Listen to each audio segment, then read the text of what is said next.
EB03 in the One Piece trading card game set around the Heroines novels is set to release later this week in Japan. Now that we have every single card that is going to be contained in the set, we can start getting an idea of what is in here and how it can impact the meta in several different archetypes. As we always do, we're going over every single card in the set in this video, and if you enjoy, please consider subscribing. We're like less than 300 subscribers away from 20,000 and more videos of EB03 and also some regional content and Japan championships happening this weekend as well. But first, because I got to pay rent this month, let's hear from a word from our sponsor. Listen, if you're itching for a brand new playmat, now is the time to check out Nen Garden, the sponsor of this video. Not only do they have brand new pre-orders up on their website for Chaos Crew, Green Fury, and the Absolute Ruler designs, which by the way, are phenomenal. But if you're a little indecisive or want a little bit of mystery in your life, check out their new promotion this month only for the Halloween Mystery Playmat sale. You not only get a random playmat at a discounted price, but on top of that, you get a free 10-card sleeve set alongside your order in this promotion. Plus, if you want a ton of other great accessories that aren't just playmats, they've got the King of Hearts t-shirt, matching pin, other pins alongside of it through the whole cake island, and even stickers. Make sure with whatever you want in Nen Garden, use my code Atrocious for 8% off. The link to their website is in the description below.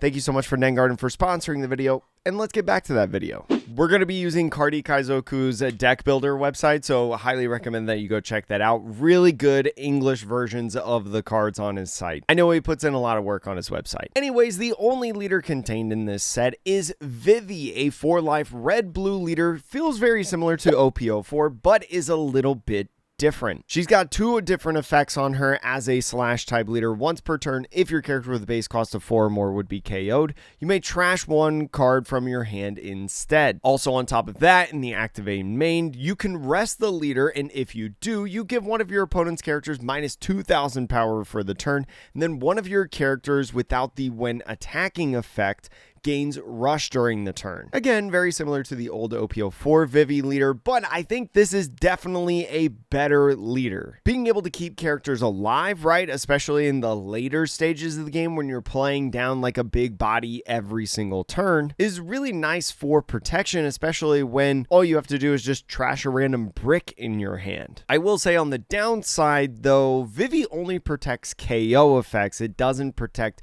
cards leaving the field by any means, like an 8-cost Katakuri putting it in the life, or maybe like a Gravity Blade bottom decking it, or Nojiko in the Nami decks bouncing back to hand. But especially in that activate main, being able to give a character a rush is super nice. It's going to be really interesting builds and archetypes that we see. A lot of people have said in the beginning that this leader is just a little underwhelming, right? Might be better than the OP04, but just isn't really there within the meta, especially against some of the top contenders, but you may see a deck here or there break out in some championships. Ain, I actually don't know how to pronounce her, just a 5-cost 6,000 power 2K in the Film and Neo Navy type. This Uta, a 5-cost 7,000 power character with the on play. If your leader is Uta, draw 2 cards. Then you can play up to 1 character card with 6,000 power or less and no base effect from your hand. This is very obviously a card that is meant for the red-purple Uta deck, right? It's the only partially red Uta, I think, at all in the game, except for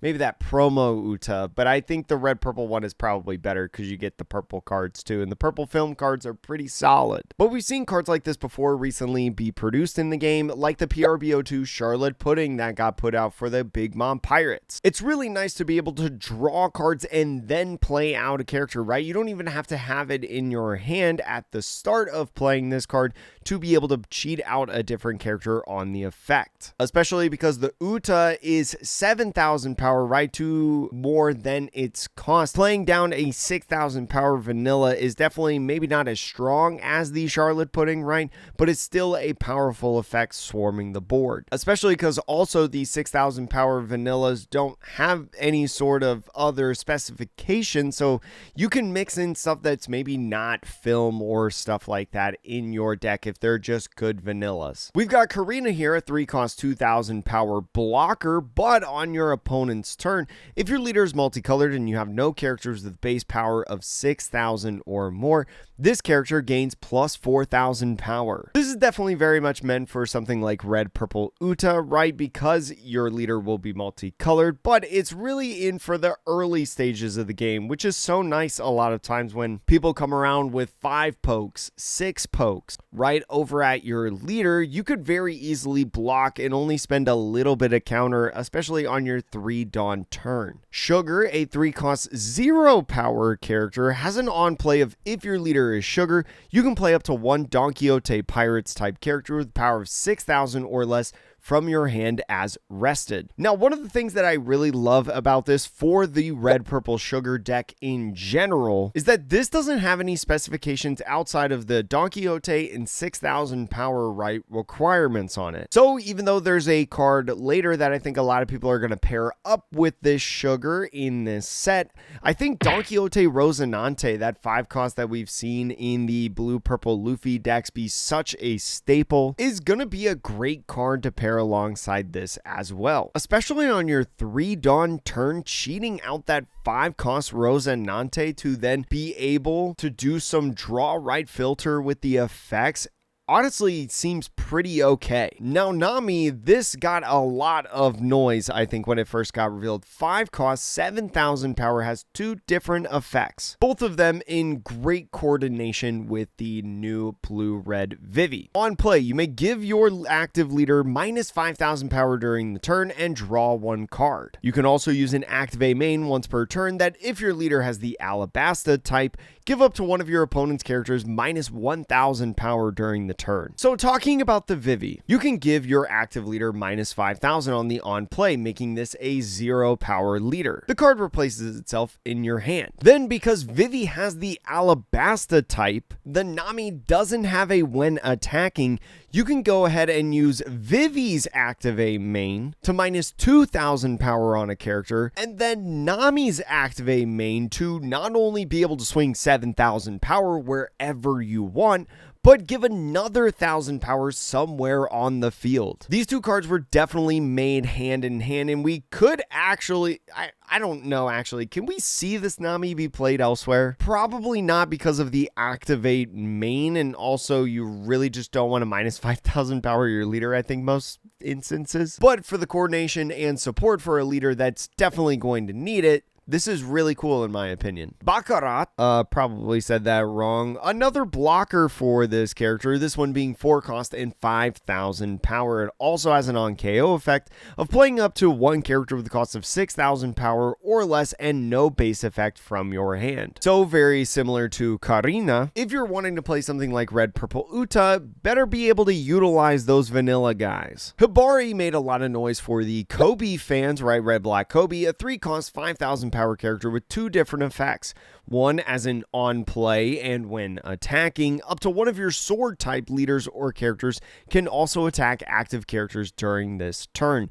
And on top of that, having an activate main of giving one of your opponent's characters minus 1,000 power for the turn. Even though this is a brick, this is a nice card for the Kobe deck, right? Being able to aggressively control the board, having so many different characters and different bodies that can activate active attacks on active characters. Hopefully that made sense. And with an activate main that doesn't cost anything at all, you're more than likely going to be able to clear board a lot of times, especially in the early game for really annoying decks that do a ton of pokes to you. I like this card a lot, but it's going to be curious to see how well it actually fits in the deck because it is, like I said, a brick and you're already running a good amount of those in Kobe. We've got a Makino right here, 1 cost 0 power, 2k from the Windmill Village. Activate main, you may rest the character, and one of your characters with no base effect gains 2,000 power during the turn. Again, just working super well with the vanilla cards, especially because vanilla cards are a huge increase in power because they don't have any base effects,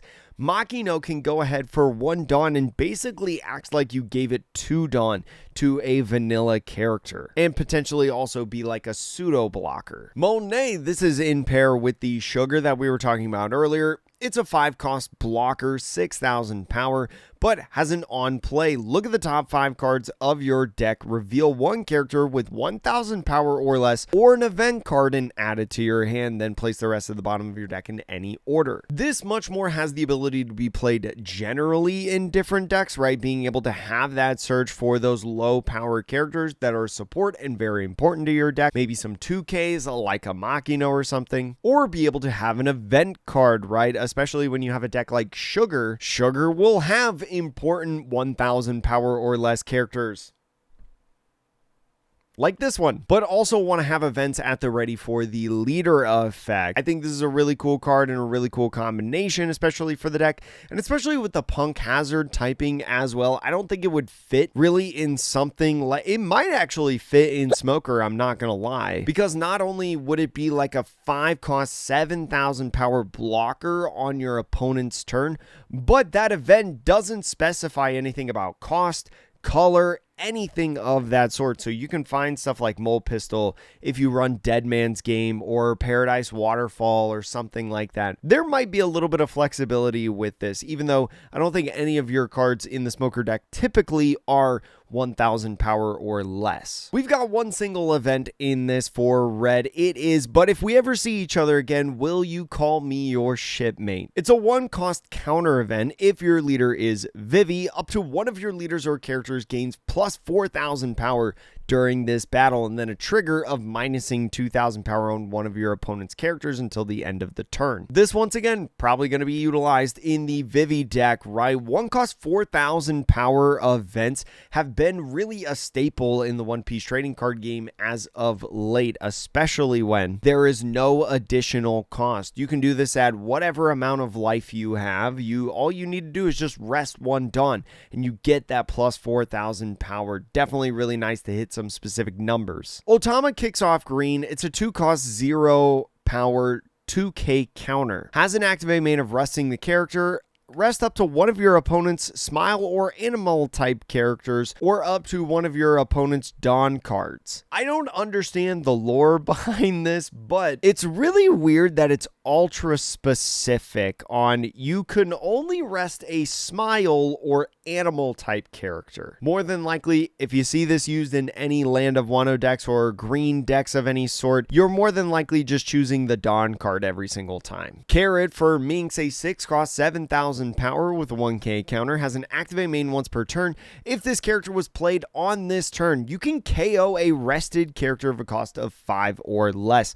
Then play a Zao from your hand. That's an old stage for anyone who does not know, and is definitely utilized within the Carrot Minx step, right? We saw it in the top 4 of the online regional. Just a fantastic list, by the way. I love it. I posted it on screen for you all. So being able on your 6th Dawn turn to have some sort of 5-cost removal if a character is already rested, right, especially against aggro decks, is really nice, even in the Blackbeard matchup, right? Although I don't know if it's totally supposed to play around the Blackbeard matchup, this having an activate main gets around that, right? I also like cheating out the stage as well. The stage is not cheap to play, especially on the turn, so anytime that you can get it out and start using that effect on the stage is just so good for the deck, in my opinion. Now, Queen is one of the more interesting cards in green, in my opinion. A 2-cost 0 power 1K counter / type character. It's an East Blue Frost Moon Village with an activate main of you may rest this character.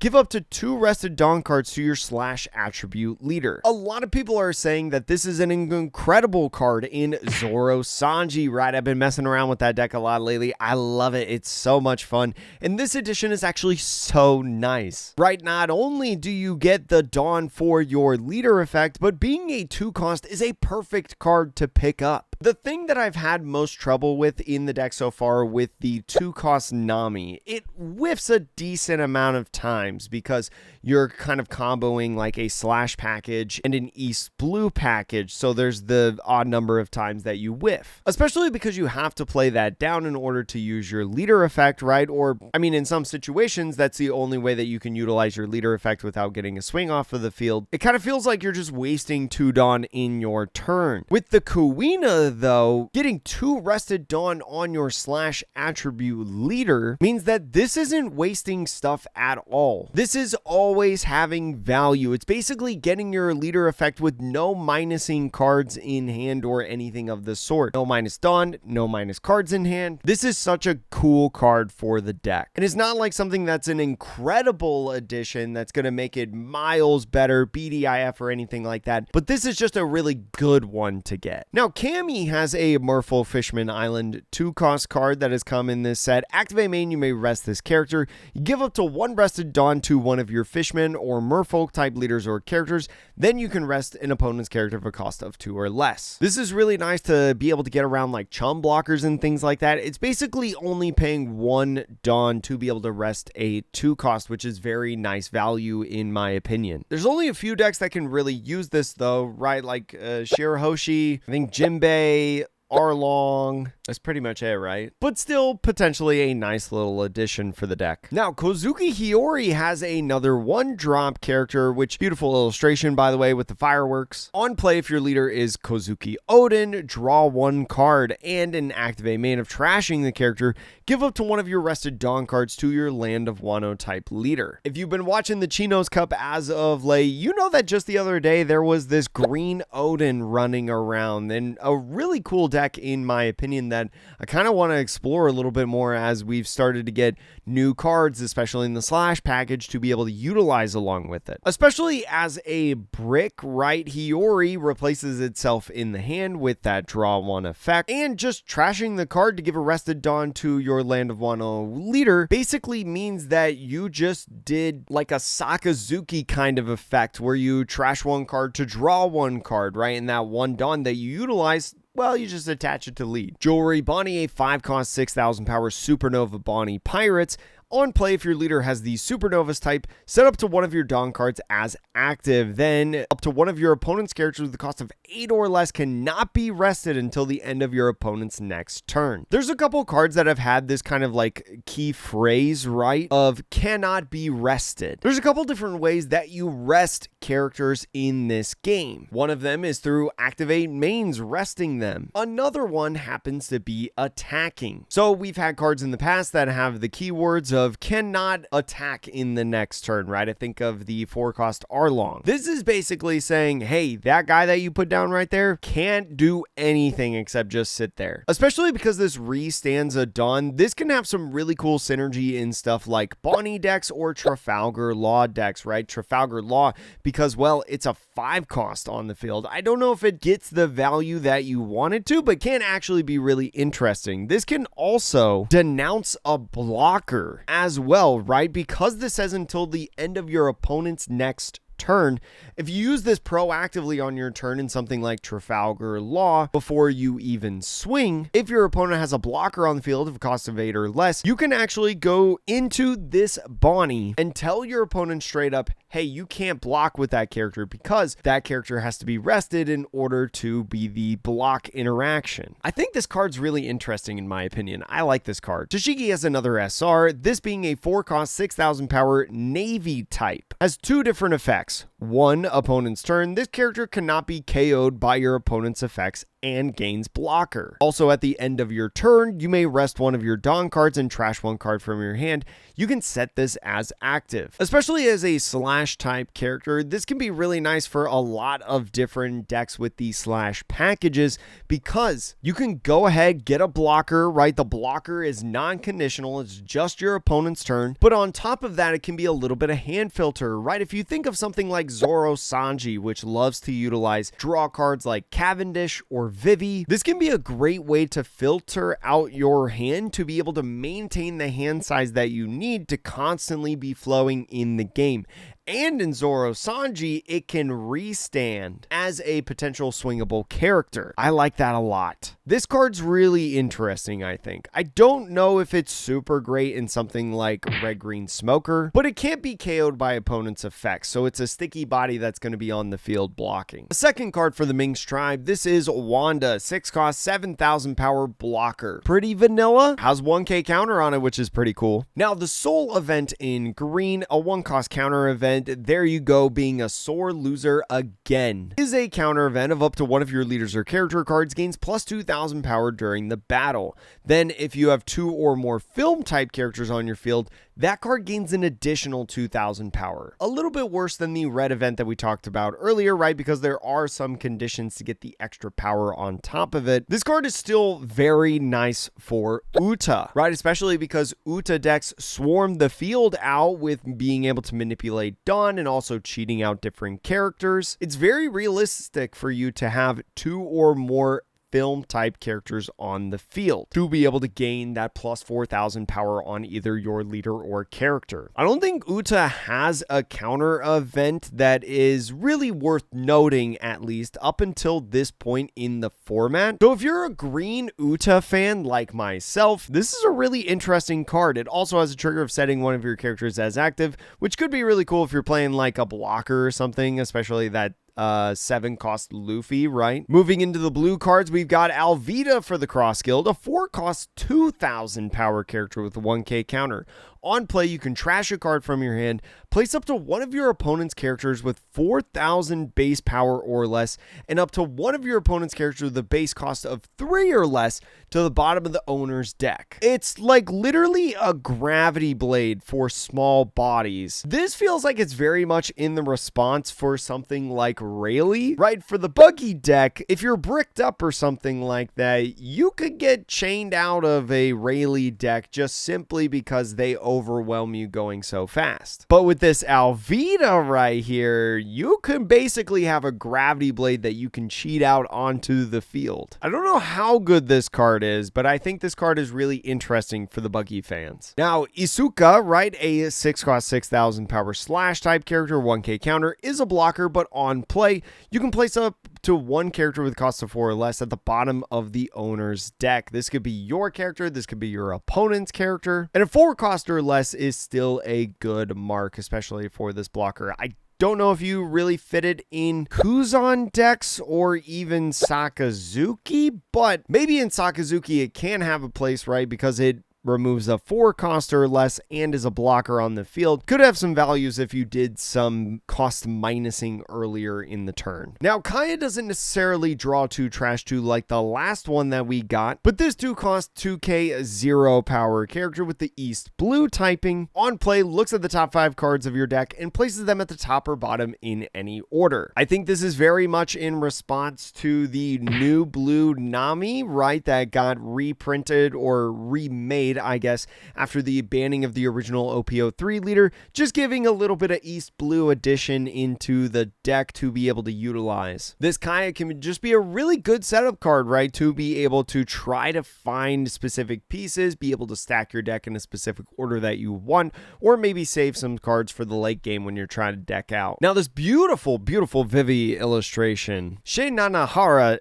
absolutely killed it with this illustration, in my opinion. One of the most beautiful cards in the set. This Vivy is a 5 cost 4,000 power 1k counter wisdom character, not a slash character like all the other Vivies that we've had in this game. Wisdom. It's a blocker, but has an on-play effect of playing a Straw Hat Crew or Alabasta type character with a cost of 5 or less from your hand. Then you cannot play character cards during this turn. This very much feels in conjunction with the 5 cost Nami, right? That is Alabasta and Straw Hat Crew inside the Vivy deck from this set. Just a little bit more support and giving you a little bit of 2-for-1 in terms of the characters that you can put on the field, especially because you probably more than likely negate your own leader during that turn. Hina is a Navy 5 cost 6,000 power character with a 1k counter. On play, you can trash a card from your hand and return up to one character with 6,000 power base to your owner's hand, or to the owner's hand, I should say. This could be nice for Kuzan decks, right? get a little bit of removal off of the field, but be able to cycle with your leader effect, right? Blue Kuzan, anytime your Navy card trashes a card, you draw one. This can be nice for cycling the hand, right? There's a chance actually that you play this card instead of something like Jozu. I know some Kuzan players do play Jozu, and Jozu's a great card, do not get me wrong. Absolutely crack. But this Hina makes it so it can be searchable, and Jozu kind of hits that power range a lot of times. I mean, it can bounce back other Jozus, but on your 5-Dawn turn when you're playing this Hina down, you're more than likely going to be able to get rid of most anything on the field. Another blue SR, this is a Boa Hancock, 6 cost, 8,000 power, 2 different effects. On play, if your opponent has 5 or more cards in their hand, your opponent places 1 card from their hand at the bottom of their deck and an activate main once per turn.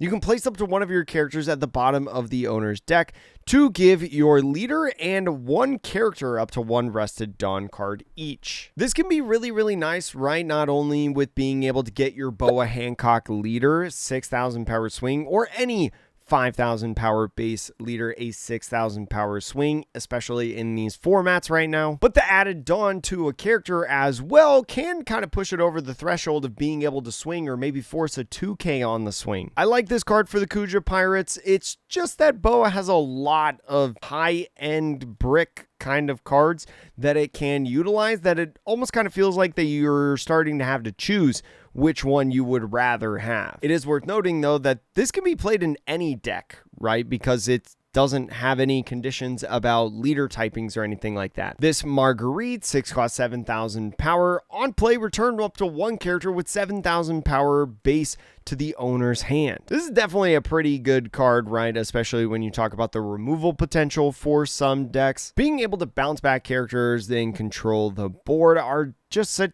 a nice aspect to the game. I wonder, is this actually just better than Jozu? It's not necessarily better than Jozu, right? Because Jozu, although a 7,000 power character, removes costs of 6, right? So it can remove, in theory, a 6 cost, 8,000 power character from the field of play, where Marguerite can only do 7,000. This does, though, avoid the cost of having to put another character back in your hand. So if it's more of a power-based meta, right, with the 7,000 that you're more frequently running into, maybe Marguerite's just better. Definitely, though, in the ace deck, Jozu is probably just always better because, well, you can find it much, much easier than this. We've got you to add on to the East Blue cards that can be added to Nami. On play, you trash 1 card from your hand, which may not seem like that is that great, but if after that on play you have 4 less cards in your hand, you can use the activate main to trash that character and draw 2 cards. 2 Dawn for a draw 2? Don't mind if I do. Just 1 step closer to the deck out potential back in Nami. This card kind of threw me off for a second, this Insolent Fool stand down 1 cost counter event, because I definitely thought that Boa Hancock just did not have a head at first. It didn't occur to me that she was like leaning back. Anyways, this has 2 different phases that you can play it on. One, on your main phase, you can rest 4 of your Dawn cards as well, so 5 in total.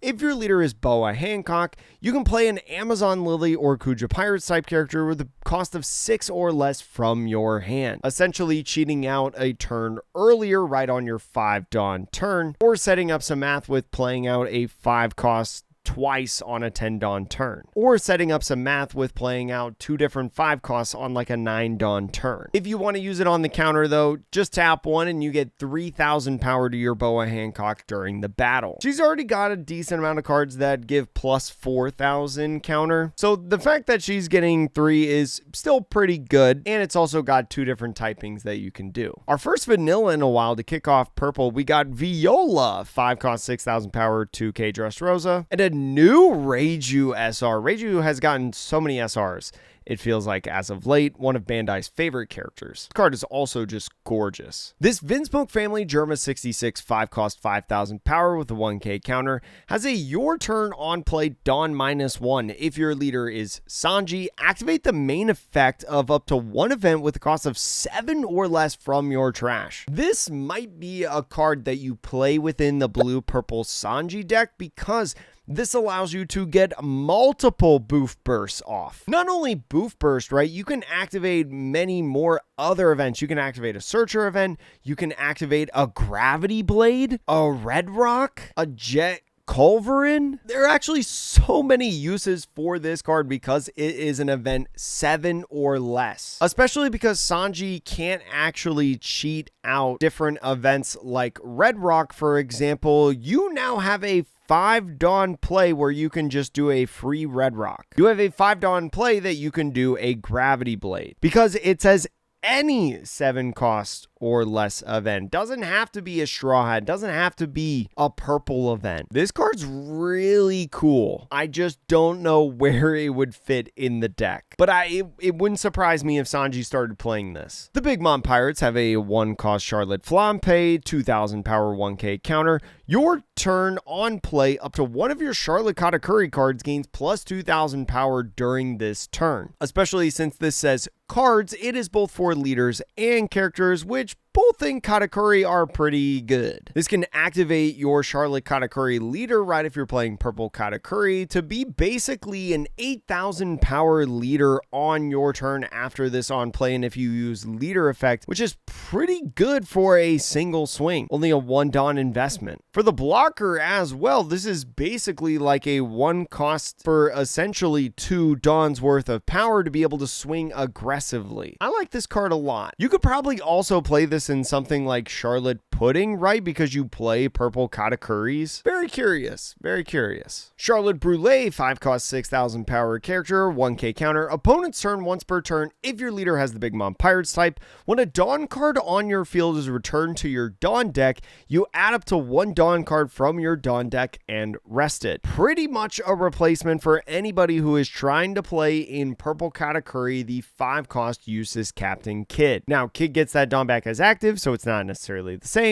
But especially when you talk about your leader effect on the purple Katakuri, this is a way to essentially get your leader effect for free, right? Always getting that Dawn back. This is a really nice card for the purple Katakuri deck. Now, I think this is actually one of the first Rocks Pirates cards, and I couldn't believe my eyes when I saw that the character was Charlotte Linlin, because I have not seen One Piece. I would have never guessed that this was Charlotte Linlin. But this Linlin is a 7 cost 7000 power 1k counter character with 2 different effects. One being an on play, draw 1 card and then place 1 card from your hand at the top of your deck, then ramp up to 1 Dawn card as active. Already pretty good by itself, right? Some hand filtering and then ramping. Can't complain. But the on KO effect says Dawn -1. You can add 1 card from the top of your deck to the top of your life. So a sticky body that your opponent really doesn't want to swing into or KO, because then at that point you get a free life. And maybe if you pair it with the Charlotte Brulee, right, in a Big Mom Pirates deck, you can actually get that Dawn right back as you go ahead and heal 1 life. It'll be curious to see if we get more Rocks Pirates stuff in the future, right? But until now, this is a pretty decent start. Another Big Mom Pirates card, this being a 4-drop 4000 power Pudding 2k blocker. But on top of that, on play, if the number of Dawn cards on your field is equal to or less than the number on your opponent's field,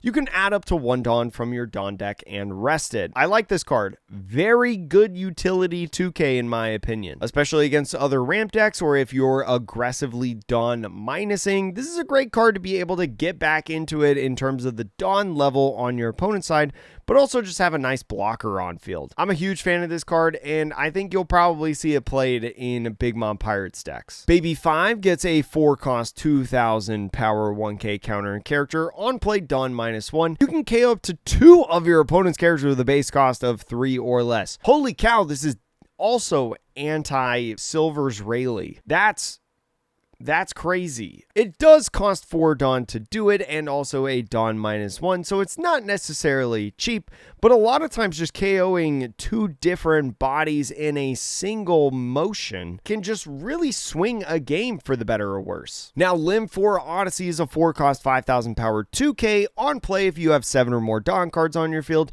your leader and all of your characters with the Odyssey type gain 1000 power until the end of your opponent's next turn. This, in my opinion, is definitely a good card within Limb. a really good utility 2K, especially also as a 5,000 power character. If this limb were to survive, it would be able to swing in the next turn for a reasonable amount. And on the defensive side, it's actually a 6,000 power character if it stays rested. This is a nice little healthy addition for limb. Not anything too crazy, but is a nice little buff in my opinion. Now this Reiju card, I like this Reiju card a lot. And I know there's been some discussion about it within our Discord server, linked in the description if you want to join the Discord server, by the way. This is Thanks for the Treat. You can use this in 2 different instances, and on the counter for one of those, just give your leader plus 3,000 power during the battle. Pretty simple, pretty vanilla. But if you use it on your main phase, if you rest another Dawn card, so 2 in total, if the number of Dawn cards on your field is equal to or less than the number on your opponent's field, and you have characters with the type including Germa, only characters with the type including Germa, add up to 2 cards from your Dawn deck and rest them. I think this card's pretty good for Reiju decks. A lot of times in Reiju, you are aggressively minusing in Dawn, right? Not only to get your leader effect off, but to be able to get these big giant characters out on field and swarm the pressure on your opponent. Think about the possibility of Thanks for the Treat to be able to ramp yourself for the later turns, right? This can be the difference of playing Judge in the next turn or simply just spreading out the Dawn. I've watched a couple Reiju games, and I'm not going to sit here and say that it breaks Reiju. It's an incredible deck. It's the BDIF or anything like that. But similar to Limb, I think this is a pretty good addition into the archetype. Now, for an archetype that hasn't really seen any heyday, Black Animal Kingdom Pirates, this ulti might be a nice addition. 6 cost, 7,000 power, 1k counter. On play, if your leader has the Animal Kingdom Pirates type, draw 1 card and trash 1 card from your hand, then play up to a character with 6,000 power or less and no base effect from your trash. This is a nice addition in my opinion. You not only get a little bit of hand filtering, right, especially for the purple black king decks, but this is any vanilla 6,000 power character, right? This could be a page 1 from the original starter decks that you can put out onto the field, so you don't always have to have it in hand. This Khalifa for CP9, I don't understand the lore behind this card. Just going through a car wash, I guess, and jumped out of her car. It's a 5 cost, 6,000 power, 2k vanilla. Kujyaku, continuing on for the Kobe train, is a 4 cost, 6,000 power Navy sword type character. On your opponent's turn, all of your characters with a sword type and a cost of 6 or less gain 2,000 power, which actually is huge.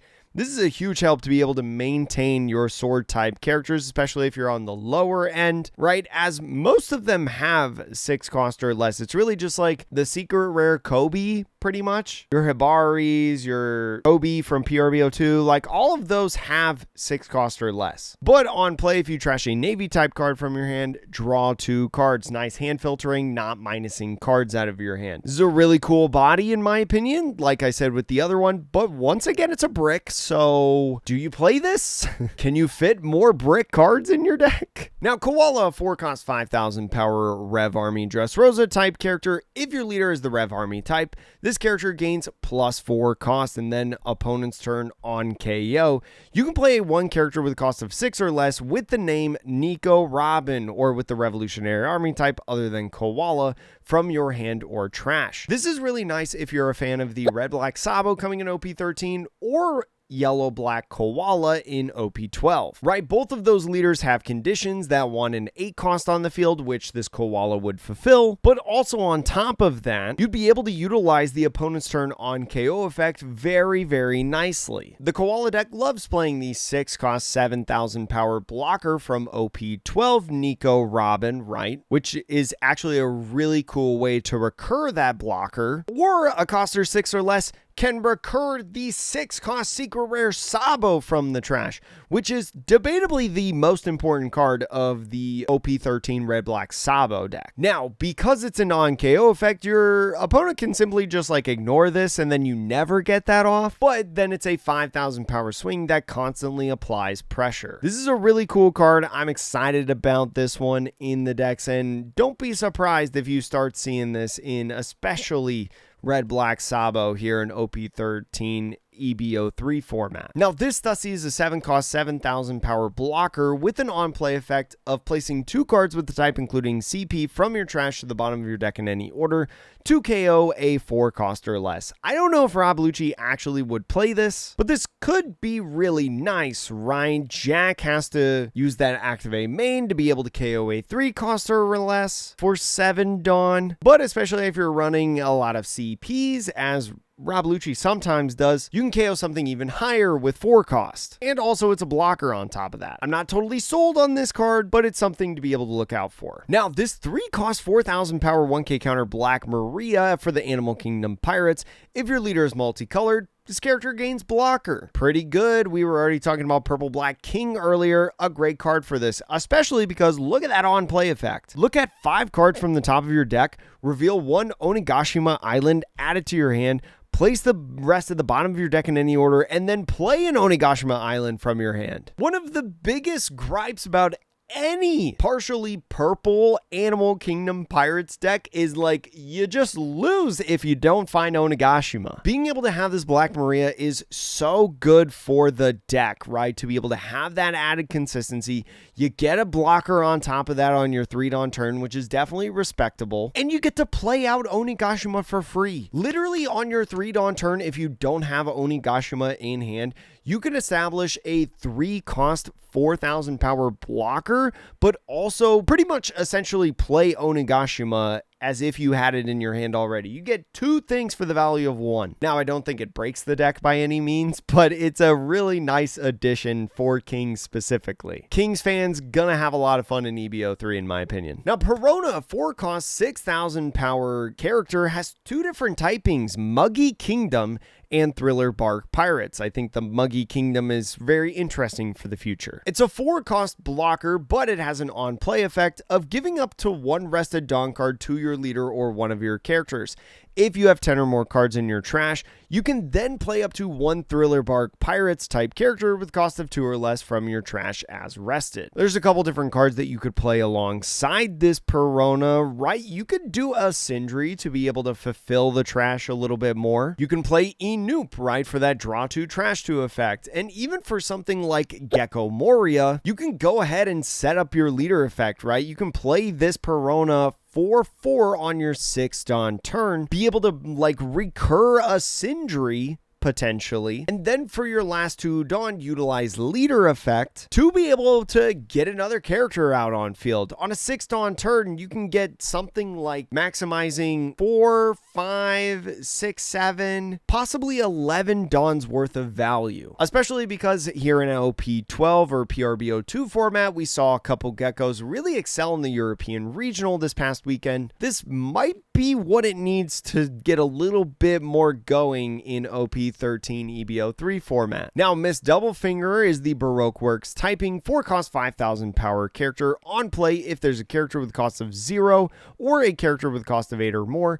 Draw 1 card. Important to note that that is on either side of the field, both you or your opponents. You can fulfill either of those conditions. And on top of that, with an on-KO effect of trash 2 cards from the top of your deck. Now, at this time when I'm recording and when this video comes out, we don't know actually officially if there's a black or partially black Baroque Works Crocodile leader in OP14. I don't really believe stuff until it's officially revealed, in my opinion. But especially if that leaked or assumed supposed leader is true, this is definitely a card built on top of that, right? Being able very easily to find a 0-cost character on the field. And being able to fill your trash could be nice to fulfill other conditions. Miss Valentine is another Baroque Works character added to the team. A 2-cost 2,000 power character with also 2 different effects. The first one on play, trash 3 cards from the top of your deck. Trash setup. On KO, draw 1 card. Again, talking about the leaked, supposed, rumored leader, if it is an on KO effect that you can do on your own characters, this will be really nice to just play this out on the field,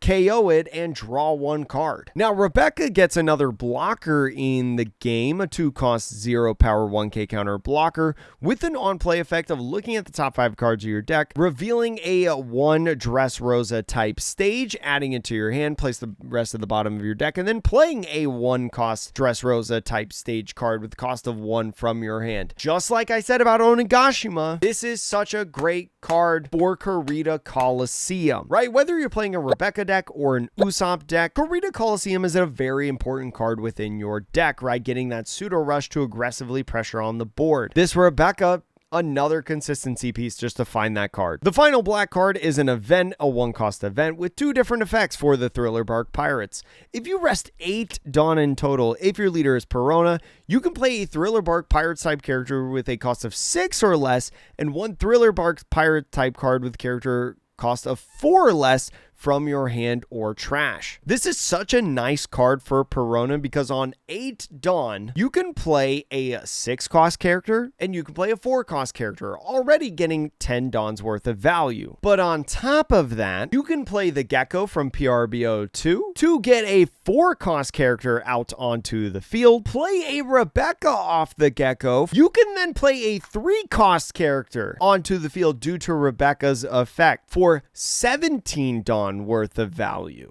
An 8-cost 17 Dawn value of play allows you to have a combo where you go from 0 characters on the field to 4 characters on the field, and that's just the beginning. If you were to play this Perona on the field as your 4-cost or less, you could play a 2-cost on the field to have 5 characters on the field in total, which would actually be a 19 Dawn value for just 8 Dawn. I don't know if Perona is good coming into this format, but holy smokes, that's a pretty good boost. Especially because for either the 6-cost or the 4-cost in this event, they can be from your hand. You don't have to have your trash set up to be able to play these people out, which is a huge effect that I think not enough people are talking about. Okay, starting off with the yellow cards, Conus is a Sky Island that up to one of your Sky Island type characters gains double attack during the turn. If Anel went a full Sky Island package, that would be pretty good for him, but I think for Calgara this is even better because you're playing a Sky Island package. Double attack pretty good, who knew? Especially when you're cheating out different characters. Charlotte Smoothie for Big Mom Pirates at 3-cost 3,000 power 2k. On play, if you have a face-up life card, KO up to one of your opponent's characters with a cost of 2 or less, and then turn all of your life cards face down. This can be really nice for something like Pudding, right? Because Pudding flips over the top 2 life cards to be able to ramp. This Smoothie can actually reset all of your life to then be able to ramp again off of your leader effect. So a really, really cool addition in my opinion. I really like this card in Pudding. Shirahoshi for the Merfolk Fishman Island, a 3-cost 0-power character with a 1k counter. Activate main, you can trash the character if your leader is Shirahoshi, add up to 1 card from the top of your deck to the top of your life, and then all your Neptunian type characters gain 1,000 power during the turn. A good card in the Shirahoshi deck, right? If you're a huge fan of the yellow-green Shirahoshi leader, being able to heal, but also give all those Neptunians plus 1,000 power during the turn can lead on the aggression that you need with a leader that can't attack. It's a good card. This is one of the best cards in my opinion after watching so many blue-yellow Nami games with the EB03 update. This is a 5-cost 6,000 power Nami character 1k counter. On play, give up to 1 Rested Dawn card to your leader. Then if your opponent has 3 or more life cards, your opponent adds 1 card from the top of their life to their hand. In the early stages of the game, especially against 5-life leaders, you can basically take a life without swinging, but get a Dawn for your leader effect as Nami to be able to make you a 7,000 power leader. That's pretty good, but don't worry, on top of that, with the on KO effect, if you turn 1 card from the top of your life cards face up, you can play a character card with the power of 6,000 power or less from your hand. That's so good in this Nami deck, right? You're never flipping over your life anyway, so being able to do that on the on-KO effect is so good, and replacing itself, you can play another Nami on top of it, or you can play something like Marco, right, which is a very good card in the Nami deck. Like, there's just so many good cards for this. And even if you're not a Nami deck, right, just any yellow deck probably loves this card because it's just gonna be, I think, almost like just a generically good yellow card. Nico Robin, a 3-cost 5,000 power, good old Water 7 Nico Robin outfit. On play, you may trash one card from the top of your life and add one card from the top of your deck to the top of your life cards. On top of that, with the trigger, if you trash one card from your hand, you can play the card. Now, if you're a deck that knows the top of your life a lot, you might find space with this card because then you're able to cycle, right? It is trashing the top of your life. It's not like you put one in a hand and then place one from your deck to the top of your life. It's not like a draw one effect. It's just switching the top of your life. I think that this is a little bit of setup for the upcoming Luffy starter deck, right? We know that ST29 is a yellow Luffy deck, so with the Straw Hat typing, he may use this card. I don't know. Maybe if you're playing a Nami deck and you have a face-up a life card and you don't want it, just go ahead and switch it. Now, this Robin made a lot of noise in the One Piece community. A 7-cost 8,000 power character. On play, if you trash one card from the top of your life, if your leader has the Straw Hat Crew type, add up to 2 cards from the top of your deck to the top of your life. So it's basically an on-play heal 1, but you get to switch 2 life cards. And then on your opponent's turn on KO, you deal 1 damage to your opponent. It is official confirmation that if this character would be KO'd while your opponent is at 0 life on their turn, you win the game.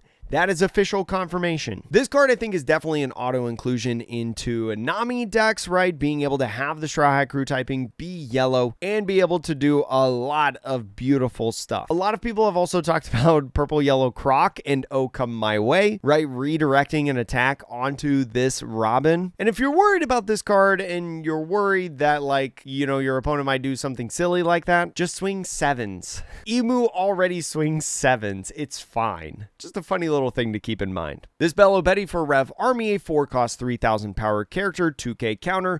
On play, you may turn one card from the top of your life cards face up, and if you do, you KO up to one of your opponent's characters with a base cost of 3 or less. I kind of like this one for like the Belle Betty deck, right? It's a little bit of removal while not burning your own life, right? Like Zeus. It doesn't reach as high as Zeus, and you can know if there's like a really good trigger in there or not, or maybe it's a card that you want to take with Zeus, but we'll see niche play. Now, Yamato for the Land of Wano, a 5-cost 6,000 power 1k counter character.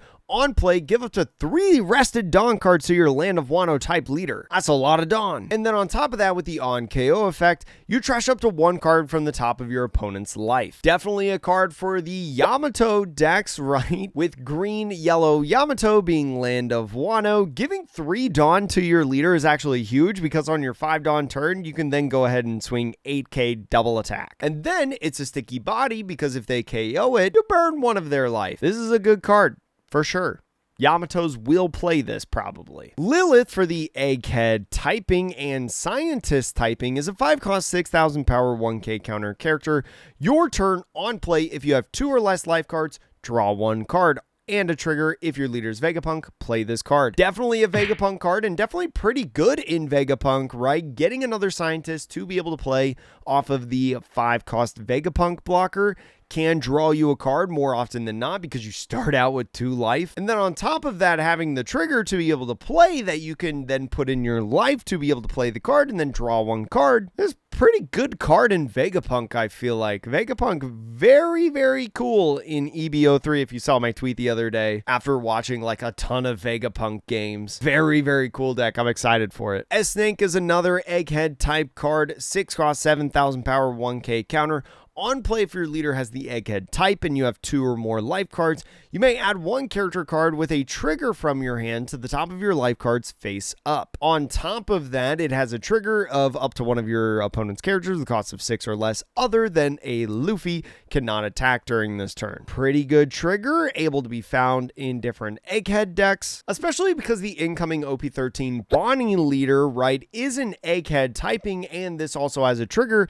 You can get that on play effect to be able to heal a life at 6 Dawn, but also be able to use your leader effect to repurpose a little bit of that Dawn. I think this is a really cool card within some of the partially yellow decks or mono yellow decks in the Egghead typing that we have in this format, especially with a 1k counter. Wouldn't surprise me to see some play. This, in my opinion, is like also one of the best cards. I think yellow has probably the best typing, I think, in this set, and especially for Nami. Like, this is a blue-yellow Nami's set. Let me tell you about this card. 1 cost event, Will You Be My Servant? If your leader is Nami, look at the top 4 cards of your deck, reveal up to 1 card with a cost of 2 to 8, and put it in your hand. Put the rest of the bottom in any order. Trigger, activate this main effect. Think about a Nami deck list. The deck is just filled with good cards. It is literally a good cards deck. All of that stuff is not searchable, really, because it's a good stuff deck. You're running stuff of all of these different typings. This card can find any of those cards.